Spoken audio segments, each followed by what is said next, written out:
Sometimes in our lives, marami pong mga ino-offer ang kaaway. Marami pong ibinibigay na opportunity.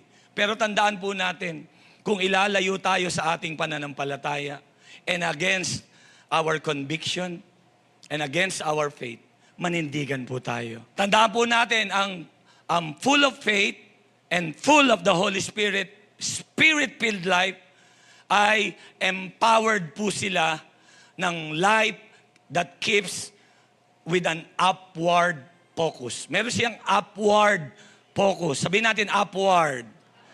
Upward focus. Anong ibig sabihin nito? Ibig sabihin meron siyang eternity mindset.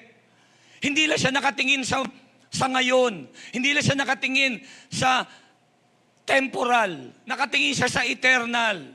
Tingin po kayo dito. Pwede kayong tumingin.